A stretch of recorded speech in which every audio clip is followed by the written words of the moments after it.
Bonjour et bienvenue dans l'émission Présence protestante. Nous voici au deuxième week-end de l'Avent, qui est traditionnellement réservé à l'évocation d'un personnage haut en couleur. L'Évangile nous le dépeint habillé d'un vêtement en poil de chameau et d'une ceinture de cuir autour de la taille. Il mangeait des sauterelles et du miel sauvage. Son message était « Changer de vie car le royaume des cieux est proche ». Et oui, il s'agit bien de Jean le Baptiste.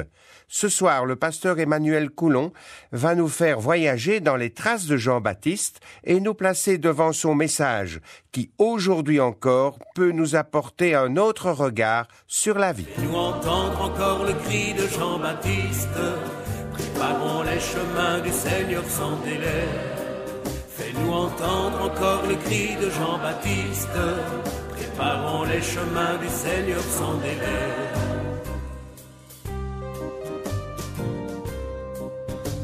Nous attendons ce jour où tu trancheras en faveur des petits. Nous attendons ce jour où ton soleil effacera toute nuit. Toi, Dieu de l'espérance, tu viens pour nous sauver. Toi, Dieu de l'espérance, tu viens pour nous sauver. Fais-nous entendre encore le cri de Jean-Baptiste. Préparons les chemins du Seigneur sans délai. Fais-nous entendre encore le cri de Jean-Baptiste. Préparons les chemins du Seigneur sans délai. Quel que soit l'évangile lu, dans le début on peut lire quelques mots à propos de Jean dit le Baptiste. Grâce à Luc, nous savons qu'il est né un peu avant Jésus. Ses parents sont Élisabeth et Zacharie. Marie, mère de Jésus, et Élisabeth se connaissent puisqu'elles sont de la même famille. Si les 4 évangélistes ont jugé bon de consacrer quelques lignes à ce fils d'Élisabeth, c'était pour rendre témoignage au lecteur qu'il était cette voix dans le désert qui préparait le chemin au Seigneur, selon la prophétie donnée en Ésaïe 40 et Malachie 3 et 4. De fait, Jean se présentait comme le nouvel Élie. Il prêchait la venue toute proche du Messie et il exhortait les foules à la repentance afin de l'accueillir dans les meilleures conditions.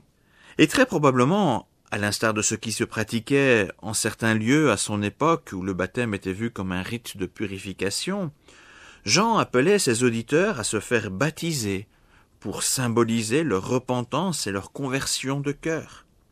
C'est la pratique de ce baptême qui a valu à Jean son nom de Jean le Baptiste.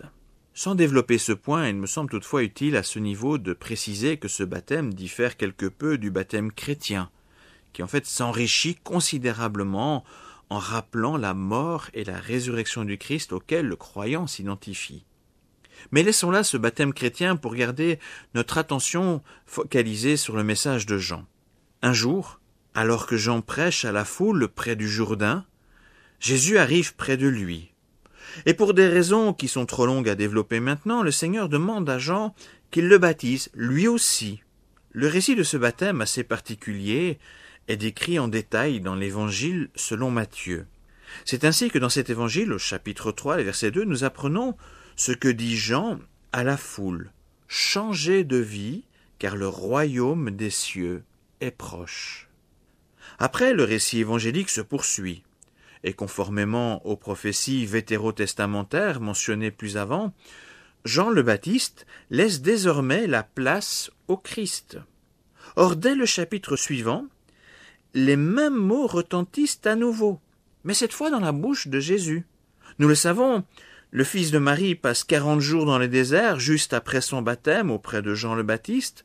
Ensuite, il commence son ministère public, et ses premiers mots de prédication sont « Changez de vie, car le royaume des cieux est proche. » Quelques chapitres plus loin, les mêmes mots sont encore prononcés dans la bouche de Jésus.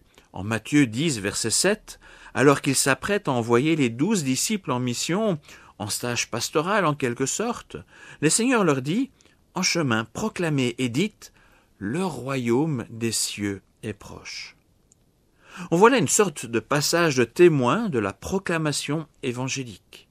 Par cette répétition de l'expression « le royaume des cieux est proche », nous comprenons que l'évangéliste Matthieu désire mettre en avant cette parole l'a présenté comme un élément important de la biographie qu'il écrit, au point d'être annoncé avant Jésus, par Jésus et après Jésus. Cette manière de rapporter les faits témoigne qu'indiscutablement, il existe un lien entre cette parole d'une part et la venue de Jésus d'autre part. Et de fait, tout l'Évangile tend à montrer que le Christ incarne le royaume des cieux qui fait son apparition dans ce monde. Pourtant, ce qui retient mon attention, c'est le fait que Jésus lui-même demande à ses disciples de continuer à annoncer ce royaume des cieux qui s'approche, implicitement aussi après sa venue.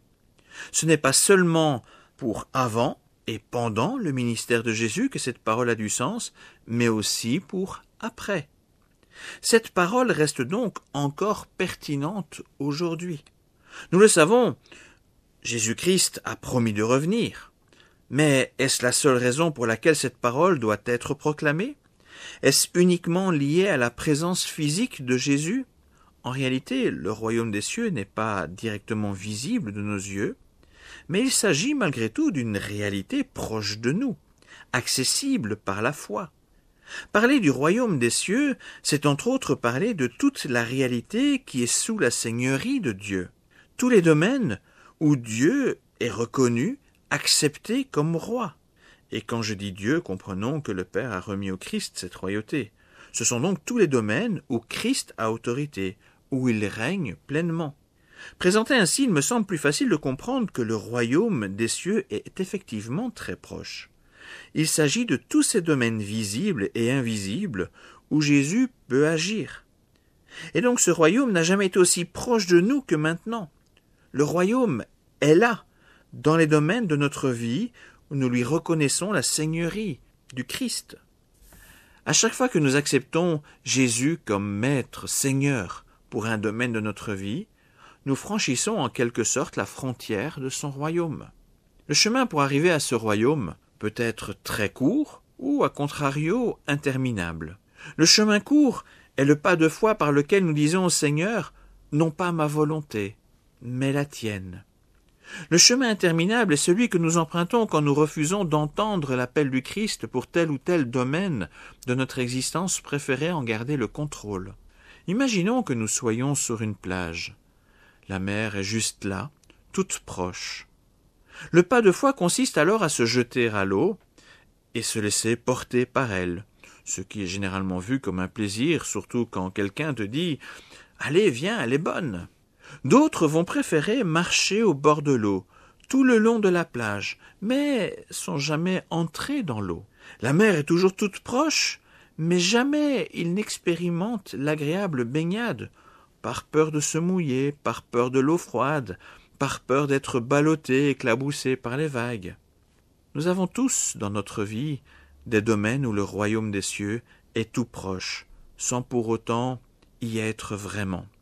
Nous avons tous dans notre vie des aspects qui méritent la repentance dont parle Jean et puis Jésus. Nous avons tous des domaines où nous manquons de foi pour lui donner l'autorité qui transforme. Si nous résistons au Christ, si nous voulons toujours garder un pied sur la terre ferme, comment pourrions-nous prendre le large et expérimenter pleinement les bienfaits du royaume des cieux? Dans la foi, nous devons lui faire confiance et lâcher prise par rapport à tout ce que nous souhaitons contrôler nous-mêmes par crainte du changement. Dans l'Écriture, cet appel fréquent à se confier à Dieu est systématiquement accompagné de promesses extraordinaires. Le Seigneur veut apporter un vent nouveau dans tous les aspects de notre vie, un vent de guérison, un vent de réconciliation, un vent de vie avec du sens. Vivre le temps de l'Avent, c'est donc également entendre cet appel qui résonne depuis 2000 ans. Changer de vie, car le royaume des cieux est proche. Ouvrir les portes de notre vie, c'est notre façon de préparer le chemin au Christ pour l'accueillir, et pour qu'il fasse germer les réalités de son royaume dans tous les aspects de notre existence. C'est pourquoi osons franchir la frontière entre le royaume des cieux est proche vers le royaume des cieux est là. Cherchez d'abord le royaume de Dieu et sa justice. Et toutes choses vous seront données en plus. Alléluia, Alléluia.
Merci au pasteur Emmanuel Coulon pour sa méditation de ce deuxième Avant sur le personnage et le message de Jean-Baptiste que vous pouvez réécouter sur Ovio et sur notre site www.aprt.be.